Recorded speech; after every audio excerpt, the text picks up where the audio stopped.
अगर तुम इस चीज़ को नहीं समझोगे कर पाओगे तो तुम्हारा पेपर जो है तबाह होने वाला है। ठीक है, उसमें बहुत ज़्यादा दिक्कत। हाँ तो guys, this is Gaurav Singh, आप सब स्वागत है हमारी एक और इंटरेस्टिंग वीडियो में। सो गाइस, हम आ चुके हैं दोबारा अपने पुराने सेटअप पे। जी हाँ गाइस, तो गाइस यहाँ पे बहुत ही सही सीबीएसई की अपडेट की वजह से हमारी ये वीडियोस नहीं आ पाई थी लॉन्ग। ठीक है गाइस, तो जैसे कि मैंने आज आपको सुबह जैसे कि मैंने अभी आपको सुबह बताया लाइव सेशन में कि आज जो स्ट्रैटेजी वाली वीडियो है वो आने वाली है। ठीक है, तो यहाँ पे हमारा जो सिलेबस है क्लास 10 का रिलीज़ हो चुका है। ठीक है, एकदम लेटेस्ट सिलेबस है। ठीक है, रिलीज़ हो चुका है टर्म 1 और टर्म 2 के बारे में। तो आज हम क्या करने वाले हैं, आज हम टर्म 1, ठीक है, जैसे कि मैंने आपको सुबह बताया था कि आज हम टर्म 1 की स्ट्रैटेजी अपनाएंगे। ठीक है, कि अब स्ट्रैटेजी बताएंगे आपको। ठीक है, मैं बताने वाला हूँ कि इसको टर्म 1 को आपको कैसे प्रिपेयर करना है एज पर दी न्यू सिलेबस। ठीक है, जो न्यू सिलेबस है उसके हिसाब से हमें कैसे प्रिपेयर करना है। एक सब्जेक्ट का नहीं बताऊंगा, सारे सब्जेक्ट का बताऊंगा, English, Hindi, math, science, social. ठीक है, सारे सब्जेक्ट का बताने वाला हूँ। ठीक है, तो चलिए आज की जो बहुत चीज़ें इंटरेस्टिंग होने वाली है। और भाई कोई चैनल पर नए हैं तो भाई चैनल को सब्सक्राइब कर लेना और बेल आइकन दबाना ना भूलें। तो चलिए वीडियो को शुरू करते हैं। यहाँ पे मैथ्स से स्टार्ट करने वाले हैं। ठीक है, तो सबसे पहले हम मैथ्स के बारे में बात करेंगे। ठीक है, वीडियो थोड़ी सी लंबी हो सकती है लेकिन मैं ट्राई करूंगा कि शॉर्ट में ही आप लोग को जल्दी से बता देता हूँ। ठीक है, तो यहाँ पे अगर मैथ्स की बात करें तो यहाँ पे तुम्हारे कितने यूनिट्स आ रहे हैं, 7 यूनिट्स आ रहे हैं तुम्हारे। ठीक है, तुम्हारे 7 यूनिट्स आ रहे हैं। अब उसमें से कितने चैप्टर होंगे, 8 चैप्टर। ठीक है, यूनिट 7 है लेकिन चैप्टर 8 होंगे। ठीक है, क्योंकि ट्रिग्नोमेट्री में 2 चैप्टर आते हैं, सम एप्लीकेशन ऑफ ट्रिग्नोमेट्री और ट्रिग्नोमेट्री। ठीक है, तो जैसे कि मैंने सुबह तुमको रिड्यूस लेवल बता ही दिया है सुबह लाइव सेशन में, तो तुम जाके देख सकते हो। ठीक है, उसमें बता दिया मैंने कौन से सब्जेक्ट से कौन से चैप्टर से क्या क्या चीज़ें हटी हैं। ठीक है, तो तुम जाके देख सकते हो। तो अगर हम इसके हिसाब से बात करें, ठीक है, तो सबसे पहले तो बात करते हैं कितने मार्क्स का पेपर होगा, कितने घंटे का होगा। ठीक है, तो तुम यहाँ पे 90 मिनट्स का तुम्हारा पेपर होगा। ठीक है, जिसमें कि मैक्सिमम मार्क्स होगा तुम्हारा 40। ठीक है, और बाकी IA जो होगा इंटरनल असेसमेंट तुम्हारा होगा 10 मार्क्स का। ठीक है, इंटरनल असेसमेंट जो होगा वो तुम्हारा होगा 10 मार्क्स का। तुम यहाँ पे टोटल मार्क्स कह सकते हैं 50 मार्क्स का पेपर होने वाला है। ठीक है, अब जो कि 50 मार्क्स का पेपर तुम्हारा कितना होगा, पूरा MCQ होगा। ठीक है, सॉरी, ये पूरा 40 मार्क्स का जो पेपर है वो पूरा होगा MCQ। ठीक है, MCQ होगा क्योंकि हमने जो न्यू सिलेबस जो न्यू पॉलिसी आई उसके हिसाब से 50% हमारा MCQ है। ठीक है, और 50% जो है वो हमारा सब्जेक्टिव। ठीक है, ठीक है, तो आखिर हम ऐसी कौन सी स्ट्रैटेजी अपना लें कि हमें ये 8 के 8 चैप्टर सिर्फ 10 डेज़ के अंदर याद हो जाए। ठीक है, या 20 डेज़ के अंदर याद हो जाए। ठीक है, तो ये इस स्टडी इस वीडियो में बात करने वाले हैं। ठीक है, तो अगर हम इसके हिसाब से देखें तो यहाँ पे तुम्हारे 8 चैप्टर आ रहे हैं जिसमें कि तुम्हारे कॉन्सेप्ट एकदम अच्छे क्लियर होने चाहिए। और कॉन्सेप्ट नहीं क्लियर है तो इंपॉर्टेंट क्वेश्चन कौन से, तो तुम वो वीडियो जाके देख सकते हो। लेकिन वो वीडियो तुम अभी ना देखो तो मैं यही कहूँगा। ठीक है, वो वीडियो तुम मेरे चैनल पर देख सकते हो लेकिन अभी ना देखो, क्योंकि उसमें मैंने जो बताया वो सब्जेक्टिव क्वेश्चन है और वो इंपॉर्टेंट क्वेश्चन है। ठीक है, वो इंपॉर्टेंट क्वेश्चन है। ठीक है, तो वो तुम लेकिन मैं कहता हूँ एक बार देख लो, क्योंकि उसमें क्या है कुछ ईजी जो 5 क्वेश्चन मैंने बताया टॉप 5 क्वेश्चन है वो। ठीक है, तो तुम उसे जल्दी से जाके देखो। ठीक है, वो 5 क्वेश्चन है बहुत ही ज़्यादा। और बाकी जो MCQ के लिए जो इंपॉर्टेंट क्वेश्चन है उसकी PDF बहुत ही जल्द आने वाली, उसके ऊपर वीडियो मैं बना दूंगा। ठीक है, जैसे कि PDF आउट हो जाएगी मैं बना दूंगा, तुमको बता दूंगा। ठीक है, तो अगर इसके हिसाब से देखें तो 8 चैप्टर के हिसाब से अगर हम एक चैप्टर में 1 दिन दें तो 8 दिन बने। ठीक है, 8 डेज बने हमारे, लेकिन एक दिन में एक चैप्टर तो पढ़ नहीं सकते। ठीक है, थोड़ा सा टाइम लगेगा, पहले के 2-3 चैप्टर तो कर लेंगे, लेकिन चलो रियल नंबर हो जाएगी। लेकिन पॉलिनॉमियल्स हैं, सम, लीनियर इक्वेशन, 2 वेरिएबल्स है, ट्रिग्नोमेट्री है, ये सब एक दिन के चैप्टर नहीं है। ठीक है, तो इनमें लगेगा थोड़ा सा 2 से 3 दिन। ठीक है, 2 से 3 दिन लगेगा। ठीक है, तो अगर एक चैप्टर को हटा दें 7 × 3 करें तो हमारा होगा 21। ठीक है, 7 × 3 करें तो 21 डेज आएगा। ठीक है, तो 21 दिन में अगर हम देखें तो हम 7 चैप्टर कर सकते हैं। रियल नंबर हमारा छोटा चैप्टर है उसमें हम एक दिन में कर लेंगे अगर उसे एक दिन पूरा टोटल दे रहे हैं अच्छे से तो एक दिन में रियल नंबर खत्म हो जाएगा। ठीक है, बात करते हैं सारे चैप्टर की, तो उनको 3 दिन देंगे तो आराम से खत्म हो जाएंगे। NCERT में वैसे भी उतना ज़्यादा लंबे चैप्टर नहीं होते हैं। ठीक है, जितना रिफ्रेशर में होते हैं। ठीक है, तो अगर तुम मेनली तुम्हें फोकस किस पर करना है, NCERT पे, क्योंकि NCERT is the heart and soul. जैसे कि मैंने पहली वीडियो में बताया, आज भी तो बोलता भी रहूँगा यही। ठीक है, कि NCERT is the heart and soul. ठीक है, अगर तुम NCERT पढ़ रहे हो तो तुम बिना कोई रिफ्रेशर पढ़े तुम 80 to 90% ईजिली स्कोर कर सकते हो अपने एग्जाम में। ठीक है, अब ऐसी कौन सी स्ट्रैटेजी अपनाएं कि हम MCQ टर्म 1 में बहुत ही अच्छी तरीके से मार्क्स लिए हैं। ठीक है, तो यहाँ पे देखो सबसे पहले तो तुम्हें ये पता है कि MCQ ही आने हैं। ठीक है, तो तुम यहाँ पे राइटिंग प्रैक्टिस करनी पड़ेगी। ठीक है, राइटिंग प्रैक्टिस करनी पड़ेगी। क्यों, अब तुम कहोगे भैया राइटिंग प्रैक्टिस क्यों करना, हमको टिक ही तो लगाना है, टिक तो लगाना है, लेकिन जब क्वेश्चन आएंगे ना तो तुम उसको करने में इतना समय लगा दोगे कि आंसर सही टिक कर ही नहीं पाओगे। ठीक है, तो राइटिंग प्रैक्टिस करने की बहुत ही ज़्यादा पहला टिप यही आता है, राइटिंग प्रैक्टिस करो कि क्वेश्चन को कितना जल्दी कर सकते हो। ये एक गोल रखो कि अगर तुम्हारे पास 90 मिनट है और जिसमें कि तुम्हारे MCQ में लगभग यहाँ तक 100 क्वेश्चन आते हैं, 100 क्वेश्चन आते हैं अगर हमारा सीट में होगा। ठीक है, 100 क्वेश्चन आएंगे या तो फिर 50 क्वेश्चन आएंगे। ठीक है, MCQ होंगे पूरे। ठीक है, सब MCQ होंगे तो या तो 50 होंगे या तो 100 होंगे। ठीक है, तो उसके हिसाब से देखें तो 90 मिनट्स है, 90 मिनट्स में तुमको 100 क्वेश्चन नहीं 50 क्वेश्चन ही देंगे लगभग, ठीक है। 30 to 50 के बीच में शायद तुम्हारे क्वेश्चन आए, ठीक है। 30 to 50 एक मिनट सॉरी 40 मार्क्स का होगा, ठीक है, हाँ 40 मार्क्स का होगा, 40 मार्क्स का होगा और 40 क्वेश्चन होंगे, ठीक है, क्योंकि 40 मार्क्स का पेपर है और पूरा होगा MCQ, तो इसके हिसाब से हम देख सकते हैं 40 क्वेश्चन हो सकते हैं, ठीक है। और यहाँ पे एक चीज़ ये भी हो सकती है कि 40 की जगह 20 क्वेश्चन हो, 1 मार्क्स 2 मार्क्स, एक क्वेश्चन 2 मार्क्स का, ठीक है। तो यहाँ पे अभी ये क्लियर नहीं है कि कितने, लेकिन अगर तुम ऐसे नॉर्मल देखोगे तो 40 मार्क्स की 40 क्वेश्चन, MCQ है तो 1 मार्क्स का एक ही होगा, ठीक है। तो तुम 20 क्वेश्चन हटा दो तो 40 क्वेश्चन हैं, ठीक है। तो अगर तुम एक क्वेश्चन में 1 मिनट भी दोगे, 2 मिनट दोगे, तब तुम कर सकते हो। तुम्हें इतना ट्राई करो कि हर क्वेश्चन को तुम्हें 2 मिनट देना है, ठीक है, हर क्वेश्चन को 2 मिनट देना है, जिससे कि तुम्हारे पास आखिरी के जो 10 मिनट है 90 माइनस 80 करोगे तो कितना होगा, 10 ही होगा ना, 10 मिनट्स होगा, ठीक है। तो इस 10 मिनट्स में तुम रिवाइज करते हो। देखो अब यहाँ पे रिवीजन का तो उतना नहीं है, ठीक है, क्योंकि एक बार तुमने टिक मार्क लगा दिया तो उससे तुम गलत नहीं कर सकते हो, ठीक है, मिटा नहीं सकते हो। लेकिन उस रिवीजन में तुम वो वाले क्वेश्चन कर सकते हो जो तुमने छोड़ दिए थे, जो तुमने छोड़ रखे वो क्वेश्चन तुम उस 10 मिनट्स में कर सकते हो, ठीक है। तो इससे क्या करना है, तुम्हें राइटिंग प्रैक्टिस बहुत ही ज़्यादा करनी है कि 1 मिनट में तुम्हें 2 मिनट में तुम्हें एक क्वेश्चन करना ही करना है, 2 मिनट से ज़्यादा एक क्वेश्चन को नहीं देना है, ठीक है। ऐसा नहीं कि ये क्वेश्चन यार तो उसी पे अड़ गए हो, उसी को कर रहे हो, ठीक है, उसके चक्कर में एक के चक्कर में तुम आगे की 39 क्वेश्चन छोड़ दोगे तो वो गलत चीज़ है, ठीक है। तो अगर तुम्हें ऑनेस्टली तुम्हें 30 to 40 क्वेश्चन आ रहे हैं, 10 क्वेश्चन नहीं आ रहे तो ठीक है, उसको छोड़ दो, नहीं तो तुम 10 क्वेश्चन के पीछे 30 to 40 मार्क्स करवा दोगे, ठीक है। तो इससे बढ़िया हम 30-40 मार्क्स से लिए हैं, ठीक है, भले हमारे फुल मार्क ना आए, ठीक है। तो इससे बढ़िया राइटिंग प्रैक्टिस कर लें, ठीक है। तो सबसे बड़ी टिप आती है राइटिंग प्रैक्टिस। दूसरा आता है कि कॉन्सेप्ट मस्ट बी क्लियर, ठीक है। इसमें मेन यहाँ पे है कॉन्सेप्ट तुम्हारा क्लियर होना चाहिए। देखो यहाँ पे प्रूविंग तो नहीं आएगा, लेकिन कॉन्सेप्ट क्लियर जब तक नहीं होगा तब तक तुम क्वेश्चन समझ नहीं पाओगे, और क्वेश्चन समझोगे नहीं तो आंसर कैसे लाओगे, ठीक है। तो कॉन्सेप्ट को क्लियर करना बहुत ही ज़्यादा ज़रूरी है, ठीक है। तो यहाँ पे 2 टिप आते हैं तुम्हारे मैथ्स में कि सबसे पहले तुम्हें राइटिंग प्रैक्टिस करनी है और दूसरा कॉन्सेप्ट करना है, ठीक है। अब राइटिंग प्रैक्टिस पहले स्टार्टिंग में ऐसे क्वेश्चन करो, ठीक है, 2 मिनट के अंदर तुम्हारा जब क्वेश्चन होने लगे, ठीक है, अब तुम क्या करो कि OMR शीट में एक खुद से OMR शीट बनाओ या खुद से बस कॉपी में लो एक बनाओ और ऐसे गोला लगा दो, ठीक है। तो तुम इस तरीके से प्रैक्टिस कर सकते हो, जैसे कि तुम अगर OMR शीट में जब करने लगो तो उसमें भी तुम्हें ज़्यादा टाइम ना लगे, क्योंकि उसमें गोला भी लगाना होता है। तो तुम ऐसा नहीं कि वो तुम्हें वहाँ पे ड्राइंग करनी तो तुम गोला बना रहे हो, फिर उसके अंदर अच्छे से कलर कर रहे हो, ठीक है, एकदम अच्छे से कलर नहीं करना, सिर्फ नॉर्मल से गोला बनाओ और जल्दी से ऐसे ऐसे करो। लेकिन हाँ ऐसा भी नहीं कि एकदम लाइटली बना रहे हो, ठीक है, तो गोला बनाओ पूरा एकदम अच्छे से कलर कर दो, ठीक है, ठीक है। अब लेकिन बस उसको एकदम सजाने वाला लगना कि एकदम करेक्ट कंपास से तुम गोला बना दो, ठीक है, ये सब मत करने लगा, ठीक है, इसमें बहुत ज़्यादा टाइम लगेगा, ठीक है। तो तुम्हें राइटिंग प्रैक्टिस करनी है, दूसरा कॉन्सेप्ट करना है, और तीसरा OMR शीट की प्रैक्टिस करनी है अपने घर पे, ठीक है। OMR शीट की प्रैक्टिस कर लेना, ठीक है, कि अगर तुमने नहीं दिए, अगर तुमने दिए होंगे कोई भी ओलंपियाड के पेपर तो उसमें तो OMR शीट का यूज़ होता, वो तुमने करे होंगे। अगर तुम में से कोई भी नहीं दिया है तो तुम OMR शीट का घर पर बना के कर सकते हो, ठीक है। तो ये तो हमारा मैथ्स का था, ठीक है। अब यहाँ पर जैसे कि मैंने सुबह बताया था, तो यहाँ पे मैंने तुम्हें बताया था सुबह, ठीक है, कि ये तो हो गया। अब इंटरनल असेसमेंट के बारे में बात कर लेते हैं, ठीक है, जिसमें कि तुम्हारा पीरियोडिक टेस्ट जो होगा वो होगा 3 मार्क्स का, पोर्टफोलियो जो तुम्हारा होगा, ठीक है, वो होगा तुम्हारा 2 मार्क्स का, ठीक है, और तुम्हारा सब्जेक्ट एनरिचमेंट होगा वो भी तुम्हारा 2 मार्क्स का होगा, और तुम्हारा जो मल्टीपल असेसमेंट है, ठीक है, तुम्हारा मल्टीपल असेसमेंट जो है वो होगा तुम्हारा 3 मार्क्स का। तो टोटल मिला के तुम्हारा 10 मार्क्स का बनेगा यहाँ पे क्लास 10 का, ठीक है। इंटरनल असेसमेंट जो है वो तुम्हारा 10 मार्क्स का बनेगा, जिसके अंदर ये सारी चीज़ें इंक्लूड की जाएंगी। 3 मार्क्स तुम्हारे पीरियोडिक टेस्ट के होंगे, 2 मार्क्स पोर्टफोलियो के, 2 मार्क्स सब्जेक्ट एनरिचमेंट के, और 3 मार्क्स होंगे मल्टीपल असेसमेंट के, और बाकी ये 40 मार्क्स तुम्हारा MCQ होगा, ठीक है। तो अभी हम MCQ के बारे में बात करें, जब टर्म 1 ओवर हो जाएगा तब हम टर्म 2 की स्ट्रैटेजी लाएंगे। तो यहाँ पे हमने बात कर ली है मैथ्स की, अब हम बात करते हैं साइंस की, ठीक है, कि साइंस में तुम्हें कैसे प्रिपेयर करना है। तो देखो यहाँ पे अगर देखा जाए चैप्टर कितने आ रहे हैं, तो चैप्टर तुम्हारे केमिस्ट्री में 3 चैप्टर हैं, ठीक है, बायो में तुम्हारा 1 चैप्टर है, और फिजिक्स में तुम्हारे 2 चैप्टर हैं, ठीक है। तो अगर इसके हिसाब से देखें तो 1 ये 3 4 और 4 जो 2 6 हो गया, ठीक है। तो अगर एक दिन में 2 चैप्टर देंगे, अगर एक दिन में 2 दिन में 1 चैप्टर देंगे तो हमारे बनेंगे 12 डेज, ठीक है।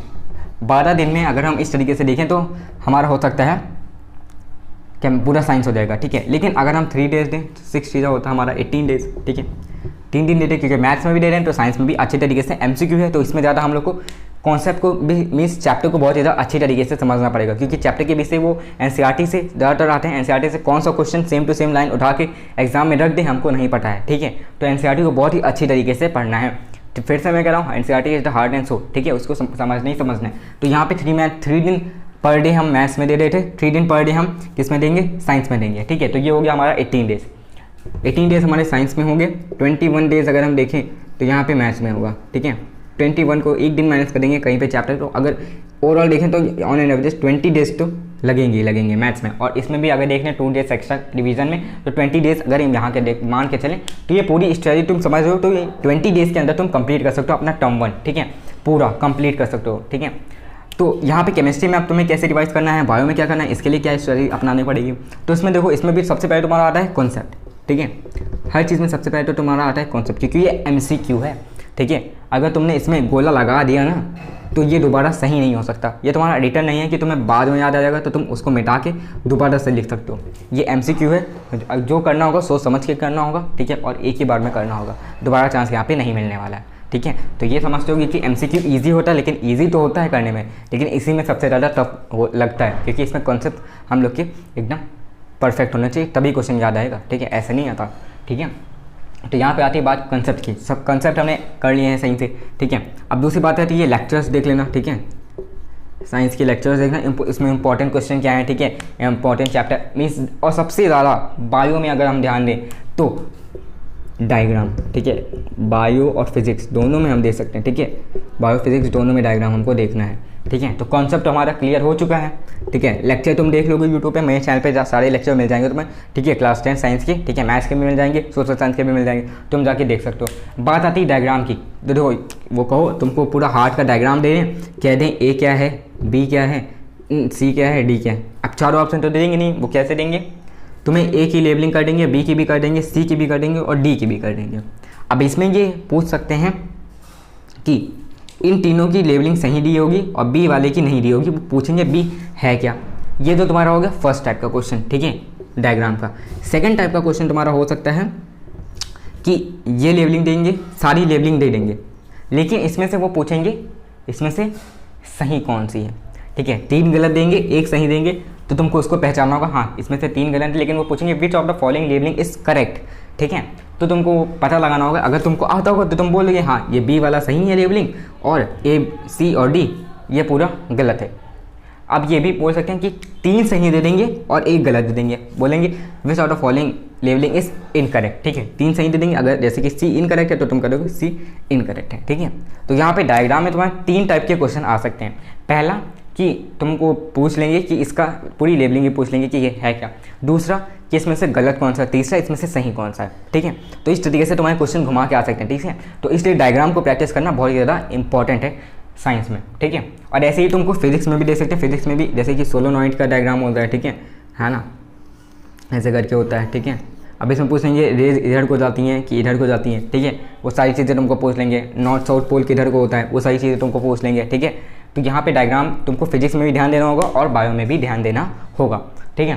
तो यहाँ पे भी तुम्हारी 3 चीज़ें आती हैं, क्या स्ट्रेटजी है, सबसे पहले कॉन्सेप्ट को क्लियर करना है, दूसरा लेक्चर को देखना है, चैप्टर को समझना है, और तीसरा आखिरी में हमें डायग्राम को रिवाइज करना है, ठीक है, क्योंकि MCQ है, यहाँ पे तुम्हें इस तरीके से 3 टाइप के क्वेश्चन पूछ सकते हैं, ठीक है। अब बात करते हैं प्रैक्टिकल की। तो प्रैक्टिकल अगर हम देखा जाए 4 चैप्टर आएंगे तुम्हारे केमिस्ट्री से प्रैक्टिकल में, और 3 चैप्टर तुम्हारे जो आएंगे वो होंगे फिजिक्स से, ठीक है। तो यहाँ पे हमने बात कर ली है क्लास 10 साइंस की पूरी स्ट्रेटेजी। अब हम बात करते हैं क्लास 10 सोशल साइंस की, ठीक है। अब यहाँ पे हमें कितने चैप्टर आ रहे हैं पहले तो ये समझना पड़ेगा। इकोनॉमिक्स में तुम्हारा चैप्टर 1 और 2 आ रहे हैं, 2 चैप्टर आ रहे हैं। हिस्ट्री में हमारा चैप्टर नंबर 1 आ रहा है, rise of nationalism in Europe. Geography में बात करें तो तुम्हारा चैप्टर 1 आ रहा है, 3 आ रहा है, 4 आ रहा है, 2 चैप्टर पूरा हट गया है, ठीक है, पूरा चैप्टर हट गया। और 6 में तुम्हारा चैप्टर नंबर 1 और चैप्टर नंबर 2 आ रहा है, ठीक है। तो यहाँ पे अब तुम देख सकते हो यहाँ पे कितने चैप्टर हमारे बन रहे हैं, 1 2 3 4 5 6 7 8 बन रहे हैं, ठीक है। 8 × 2 16 डेज होता है, ठीक है। अब ये 4 डेज जो हैं एक दिन में एक सब्जेक्ट को रिवाइज करेंगे, 4 सब्जेक्ट हैं एक दिन में एक सब्जेक्ट। अब तुम कहोगे यहाँ पे 3 दिन क्यों नहीं दे रहे, तो देखो तुम दे सकते हो, अगर उस हिसाब से देखोगे तो तुम 24 डेज में कर लोगे, लेकिन साइंस और सोशल साइंस और मैथ्स में डिफरेंस होता है, ठीक है। देखो सोशल साइंस में अगर तुम इकोनॉमिक्स देख रहे हो तो तुम इनको एक ही दिन में कंप्लीट कर सकते हो। इकोनॉमिक्स का एक चैप्टर एक दिन में काफ़ी है, ठीक है, एक दिन में एक चैप्टर काफ़ी है। हिस्ट्री में तुम एक चैप्टर को 2 दिन नहीं 3 दिन दे दो, ठीक है। यहाँ इकोनॉमिक्स का टाइम बचाया, उसको हिस्ट्री में इन्वेस्ट कर दो। बात आती है सिविक्स की, तो सिविक्स भी इजी है एज़ कम्पेयर टू ज्योग्राफी मेरे हिसाब से। अगर तुम्हें कोई और डिफरेंट लगता हो, तुम्हें ज्योग्राफी डिफरेंट लगती हो, सिविक्स ईजी लगती हो, या तुम्हें सिविक्स डिफरेंट लगती हो सॉरी डिफिकल्ट लगती हो और ज्योग्राफी जो ईजी लगती हो, तो वो तुम्हारे हिसाब से। लेकिन इधर हम देखा था तो इधर का ये जो एक दिन बचा है तो तुम इसमें इन्वेस्ट कर सकते हो, ठीक है। तो यहाँ पे तुम हिस्ट्री में 2 दिन 3 दिन मिल जाएंगे और इकोनॉमिक्स में एक ही दिन में हो जाएगा, ठीक है। फिर बात करते हैं ज्योग्राफी की, तो यहाँ पे 3 चैप्टर है, तो 2 दिन दोगे तो यहाँ पे हो जाएगा 6, ठीक है। 3 करोगे तो तुम्हारा 6 हो जाएगा, ठीक है, 3 to 6। सिविक्स में तुम्हारे 2 चैप्टर हैं, जिसमें कि एक दिन में 2 दिन में एक चैप्टर करोगे, यहाँ पे 4 डेज हो गया, ठीक है। 6 4 10 और 10 3 13 और वो 14 और फिर इधर 6 डेज बच जाएंगे। 6 डेज में तुम फिर से रिवाइज कर सकते हो जो तुम्हें नहीं आ रहा है, ठीक है। तो यहाँ पे भी हमारी कितनी स्ट्रैटेजी बनी, 20 डेज़ की स्ट्रैटेजी बन रही है, ठीक है। ओवरऑल अगर ऑन एन एवरेज देखा तो सबका 20 डेज बन रहा है। अब यहाँ पे मैथ किस समय से आएगा, 1 3 4। अब देखो यहाँ पे एक चीज़ नोटिस करना है, चैप्टर नंबर 3 जो है ज्योग्राफी का वो तुम्हारा बोर्ड में नहीं आएगा, ठीक है। चैप्टर नंबर 3 जो है वो तुम्हारा बोर्ड में नहीं आएगा, वो सिर्फ पीरियोडिक टेस्ट में पूछा जाएगा। अब बात करते हैं यहाँ पे इसमें कौन सी स्ट्रैटेजी अपनानी है। सबसे पहले हम लोग को पता है क्या है, कॉन्सेप्ट क्लियर होना चाहिए, ठीक है। कॉन्सेप्ट हमें क्लियर करना है, सबसे पहले हर चैप्टर को समझना पड़ेगा। दूसरा हमें क्या देखना है, यहाँ पे लेक्चर देखना है हर चैप्टर के, ठीक है। हर चैप्टर के लेक्चर तुम्हें हमारे चैनल पे मिल जाएंगे, ठीक है। 1 शॉट वीडियोस हैं, ज़्यादा लंबे लेक्चर नहीं। हिस्ट्री का जो चैप्टर उसको मैंने 29 मिनट्स के अंदर कवर करने की कोशिश की और पूरा चैप्टर भी कवर किया। हर एक इंपॉर्टेंट चीज़ उसमें पूरी मैंने रख दी है, ठीक है। उसमें तुम ये नहीं कह सकते कि हाँ ये चीज़ नहीं है, ठीक है। पूरी इंपॉर्टेंट चीज़ मैंने उसमें रख दी है, तुम जाके देख सकते हो। बात आती है तीसरे नंबर पर। तीसरे नंबर पर आता है हमारा सोर्स। अब ये सोर्स क्या है, ये तो नई चीज़ है। सोर्स सबसे ज़्यादा इंपॉर्टेंट है, इसमें से क्वेश्चन बहुत ही ज़्यादा आ जाते हैं। जैसे कि हिस्ट्री में बात करें अगर हम, ठीक है, तो चैप्टर जैसे कि ये तुम्हारी हिस्ट्री की पूरी बुक है एनसीईआरटी की, ठीक है। अब यहाँ पे तो तुम्हारा चैप्टर है, यहाँ पे चैप्टर है। अब या तो यहाँ पे तुम्हारा सोर्स दिया होगा और यहाँ पे तुम्हारी इंपॉर्टेंट डेट्स दी होंगी। यहाँ पे सोर्स ए सोर्स बी यहाँ पे दिया होगा इंपॉर्टेंट डेट्स, ठीक है। तो तुम्हें इस सोर्स ए सोर्स बी को सबसे ज़्यादा इसको इग्नोर मत करना, ठीक है। इसको इग्नोर मत करना, यहाँ से बहुत ज़्यादा क्वेश्चन उठ के आ जाते हैं। तो तुमको सोर्स ए और सोर्स बी मीन्स जितनी भी सोर्सेज हैं एक चैप्टर में उसको अच्छी तरीके से रिवाइज करना, ठीक है। सबसे पहले सोर्सेज पहले चैप्टर पढ़ना, उसके बाद तुरंत ही सोर्स को पढ़ लेना, उसको क्लियर कर लेना, ठीक है। और फिर इंपॉर्टेंट डेट्स तुम्हारे जो हिस्ट्री एनसीईआरटी उसमें सारी चीज़ें दी हुई हैं, ठीक है। तो तुम उसे जाके देख सकते हो, बहुत ज़्यादा इजी तरीके से तुमको समझ आ जाएगा। हिस्ट्री में ही दिया हुआ है, सब बुक्स में ही दिया हुआ है, इंपॉर्टेंट डेट्स सोर्सेज सब। तो यहाँ पे सबसे मेन बात आती है सोर्स। उसके बाद आती है हमारी इंपॉर्टेंट डेट्स, ठीक है।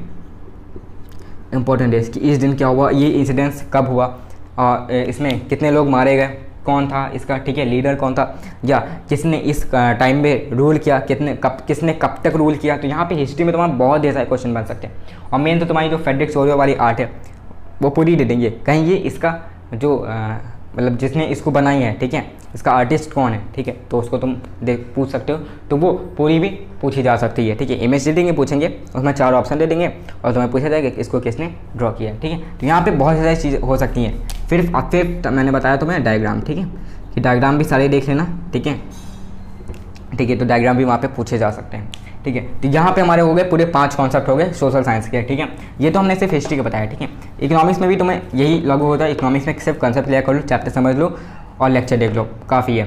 ज्योग्राफी में भी तुम्हें कंसेप्ट और लेक्चर देखें। ज्योग्राफी में एक और चीज़ ऐड होगी, 6 मैप बहुत ज़्यादा इंपॉर्टेंट है मैप में, ठीक है। मैं तुमको सच बताऊँ, मेरा भी मैप में ज़्यादा अच्छा नहीं आता था, ठीक है। मेरे भी मैप में 5 में से 2 मार्क्स आते थे, 3 मार्क्स आते थे, ठीक है। तो लेकिन बाद में मैंने उसे इंप्रूव कर दिया, ठीक है। बाद में मैंने उसको सही से देखा तो मेरे अच्छा मार्क्स आने लगे, ठीक है। फिर 4 5 आने लगे, ठीक है। तो मैप भी बहुत ज़्यादा, सबसे ज़्यादा मैप में कन्फ्यूजन होती है, ठीक है। लगता है तुम्हें आता है, तुम जब क्वेश्चन करने जाओगे तभी तुम बोलोगे ये चीज़ कहाँ थी। तुम ऐसे देख लोगे, अरे मैप तो ईजी है, देख लेंगे सुबह उठ के, ठीक है, जल्दी से और जाके टिक मार्क कर देंगे। लेकिन जब वो मैप आता ना तब समझ नहीं आता कौन सी चीज़ कहाँ है, ठीक है। तुम कहो यूपी को, तुम कहो मध्य प्रदेश में लगा दो, तुम ये कुछ भी कर सकते हो, ठीक है। वहाँ पे जल्दी जल्दी नहीं समझ आता, ठीक है। और हाँ, सबसे आखिरी बात, मेन इंपॉर्टेंट बात है टाइम सेविंग, ठीक है। टाइम सेव करना ये तो हर उसके लिए, हर सब्जेक्ट के लिए टाइम तुम्हारे पास होना चाहिए। क्योंकि अगर तुम्हारा जब तक तुम्हारे पास टाइम रहेगा तब तक तुम्हारा दिमाग सही से चलेगा। और जहाँ तुम हड़बड़ी में लग गए फिर वहाँ पे तुम्हारा पेपर तबाह हो जाएगा, ठीक है। अगर तुम इस चीज़ को अपना लेते हो तो तुम्हारा पेपर बहुत ही अच्छा जाता है। अगर तुम इस चीज़ को नहीं समझोगे और टाइम नहीं सेव कर पाओगे तो तुम्हारा पेपर जो है तबाह होने वाला है, ठीक है। उसमें बहुत ज़्यादा फिर दिक्कत आने वाली है, ठीक है। तो नहीं करना है, ठीक है। क्योंकि रिवीजन करने में हमें जैसे कि आखिरी में जब मैप करें सारे क्वेश्चन के तो हमारे पास ज़्यादा हड़बड़ी ना हो, ठीक है। हम इजीली सारे क्वेश्चन कर सकें, ठीक है। फिर आता है हमारा इंग्लिश, ठीक है। 8 चैप्टर आने वाले हैं सप्लीमेंट्री में, 3 चैप्टर, पोएम 4 आएंगी और लिटरेचर 6। तो इसके हिसाब से अगर हम देखें तो यहाँ पे बनता है हमारा 21 डेज, ठीक है, जो कि मैथ्स का, ठीक है। ऑन एन एवरेज 20 डेज लेके चलें, ठीक है। तो यहाँ पे कहोगे हर चैप्टर को एक ही दिन देना है, ठीक है, हाँ ठीक है, एक ही दिन देना है, ठीक है। एक दिन में कर सकते हो क्योंकि पोएम जो है छोटी है, ठीक है। अगर तुम एक दिन इंग्लिश की एक पोएम करोगे तो वो तो फिर अलग बात है, ठीक है। तो एक दिन में तुम इसके साथ ये जो 4 दिन है इसको तुम बता सकते हो हर एक लिटरेचर चैप्टर के साथ। 6 चैप्टर हैं, एक दिन में एक चैप्टर एक पोएम कर लो, तुम्हारे आखिरी के 4 दिन बच जाएंगे। तो ये तुम्हारा 21 से आ जाएगा 17 पे, ठीक है। अब तुम जैसे कि किसी चैप्टर में डिफ़िकल्टी आ रही है सप्लीमेंट्री में या लिटरेचर में, तो तुम वो 3 डेज इधर इन्वेस्ट कर सकते हो जिसमें डिफ़िकल्टी आ रही है, ठीक है। तो इस तरीके से तुम्हें मैनेज करना जो कि तुम्हारा 20 डेज़ में कंप्लीट हो जाएगा। अब यहाँ पे हमें सबसे पहले क्या ध्यान देना है, यहाँ पे तुम्हें सबसे पहले ऑथर पे ध्यान देना है, ठीक है। यहाँ पे सबसे ज़्यादा पूछा जाता है इस पोएम के या इस चैप्टर के ऑथर कौन है, ठीक है। इस पोएम के पोएट कौन है, ठीक है। ये चीज़ें पूछी जाती हैं। दोबारा फिर हो गया तुम्हारा कॉन्सेप्ट, ठीक है, कॉन्सेप्ट क्लियर होना चाहिए। तीसरा तुम्हारा आता है कैरेक्टर स्केच, ठीक है। कैरेक्टर स्केच मतलब उसके बारे में कोई भी एक क्वालिटी पूछ लें, ठीक है। मतलब यहाँ पे जैसे कि एक क्वेश्चन है, ठीक है, जैसे कि कोई भी क्वेश्चन है, ठीक है, लेटर टू गॉड वाले में, ठीक है। अब वहाँ पे पूछ ले कि जो लेटर टू गॉड में है, ठीक है, तो उसमें तुम्हारे क्वालिटी पूछ सकते हैं, ठीक है, उस मैन के बारे में, ठीक है, जिसने वो गॉड जो गॉड में ध्यान रखता था, ठीक है। कैरेक्टर स्केच, ठीक है। तो यहाँ पे तुम्हें किसी के भी कैरेक्टर के बारे में कोई भी एक क्वेश्चन पूछ सकते हैं, ठीक है। कोई भी मतलब जैसे कि उसके बारे में कोई एक क्वालिटी पूछ लें, ठीक है, या 2 क्वालिटी पूछ लें। वो कह रहे हैं which are the following are the quality of this man, ठीक है, ऑफ दिस जो भी है, ठीक है। उसमें वहाँ ABCD, अब उसमें ऑप्शन देंगे AB are correct, ABC both, ABC all are correct, A is correct, B is correct, ठीक है, या नॉन ऑफ दिस। तो इस तरीके से हमें पूछ सकते हैं कैरेक्टर स्केच के बारे में, उसके बारे में कोई एक क्वालिटी पूछ लें, ठीक है। और थोड़ा होगा कंसेप्ट हो गया, और बाकी चौथा तुम्हारा आता है लेक्चर, ठीक है। चैप्टर को समझ लेना, बस इंग्लिश में इतना काफ़ी है, ठीक है, इंग्लिश में इतना काफ़ी है। पोएम भी तुम इजीली लर्न कर सकते हो। हाँ, यहाँ पे पोएम में राइम स्कीम पूछ सकते हैं तुम्हारी, ठीक है, राइम स्कीम पूछ सकते हैं। छठा तुम्हारा आता है कि इस पोएम की थीम क्या है, ठीक है, इस पोएम के इस चैप्टर की थीम क्या है, ठीक है। तो यहाँ पे बहुत ज़्यादा क्वेश्चन आ सकते हैं तुम्हारे इंग्लिश में, ठीक है। इस तरीके से तुम्हारे सारे क्वेश्चन बन सकते हैं, ठीक है। तो ये तो हो गया। अब फिर बात करते हैं ग्रामर। तो ग्रामर में तो तुम्हारा मेन कॉन्सेप्ट है, ठीक है। अगर तुम उसे समझ लेते हो तो ग्रामर तो बहुत ईजी बन जाने वाली है, ठीक है। तो ये है तुम्हारा इंग्लिश के बारे में। अब हम लास्ट में आते हैं हिंदी के बारे में, ठीक है। यहाँ ऑथर जो है, ठीक है, उनका नाम याद रख लेना, कॉन्सेप्ट क्लियर कर लेना चैप्टर के बारे में। फिर आता है कैरेक्टर स्केच के बारे में, जैसे इसमें आया वैसे हिंदी में भी आ सकता है कि उनके बारे में कोई एक क्वालिटी पूछ लें, ठीक है। फिर लेक्चर सुन लेना, ठीक है, मेरे चैनल पे मिल जाएंगे या किसी और चैनल पे मिल जाएंगे, तुमको जो समझ आ रहा है वहाँ से देख लो। राइम स्कीम पूछ लेंगे, ठीक है। पोएम में भी उसमें तो राइम स्कीम नहीं पूछी जाती, ठीक है, हिंदी में हटा सकते हो। हाँ, थीम पूछ सकते हैं हिंदी में भी पोएम की, ठीक है, हिंदी में भी पोएम की थीम पूछ सकते हैं, ठीक है। तो उसे तुम क्लियर कर सकते हो, उसमें भी समझ लेना, ठीक है। और बाकी ऑथर के बारे में भी कुछ पूछ सकते हैं, ठीक है, कि उनका जन्म कब हुआ, कहाँ पे हुआ, ठीक है, वो सारी चीज़ें भी यहाँ पे पूछ सकते हैं, ठीक है। तो ये था हमारा हिंदी का स्ट्रैटेजी, ठीक है। हाँ, अब बात होते हैं आखिर में फिर से हम डिस्कस करें कितने मार्क्स का पेपर होने वाला है। 40 मार्क्स का पेपर होगा, ठीक है। अब यहाँ पे वो टर्म 1 तो होगा, जिसमें कि टर्म 1 में यहाँ पे क्वेश्चन है कि राइटिंग स्किल्स तो आई नहीं, तो पेपर का जो पैटर्न होगा वो कैसे बनेगा। हमारा रीडिंग जो है, ठीक है, 10 मार्क्स का होगा। ग्रामर तुम्हारा होगा 14 मार्क्स का, ठीक है। और जो लिटरेचर होगा वो है तुम्हारा 16। यहाँ पे तुम कह सकते हो ये हो गया 40 मार्क्स का, ठीक है। तो यहाँ पे तो यहाँ पे तुम ये कह सकते हो, यहाँ पे जो तुम्हारा रिटर्न वाला वर्क है, ठीक है, जो रिटर्न है, राइटिंग स्किल्स आनी नहीं है, तो इसको लिटरेचर और ग्रामर का जो पार्ट है उसको थोड़ा बढ़ा दिया गया है, ठीक है। तो ये है तुम्हारा हिंदी का, और इसी तरीके से तुम्हारा इंग्लिश का भी यही पोर्शन है, ठीक है। और बाद में ये थोड़ा सा डिवाइड हो जाएगा, जिसमें कि 10 करके 10 लिटरेचर, 10 ग्रामर, 10 रीडिंग और 10 राइटिंग, वो होगा तुम्हारा टर्म 2 में, इंग्लिश और हिंदी बोथ के लिए, ठीक है। तो ये थी हमारी पूरी स्ट्रैटेजी, उम्मीद है पसंद आई होगी, ठीक है। तो यहाँ पे मैंने बहुत ज़्यादा रिसर्च की है, रिसर्च करने के बाद मैंने इतना सब कुछ बनाया और सारी पूरी स्ट्रैटेजी बनाई है तुम लोगों के लिए, ठीक है, अपने भाई बहनों के लिए, ठीक है। तो उम्मीद है ये वीडियो पसंद आएगी। इस बात पे वीडियो को लाइक कर देना, चैनल को सब्सक्राइब कर देना और बेल आइकन दबाना ना भूलना। मिलते हैं अपनी नेक्स्ट वीडियो में। Till then goodbye and bye bye.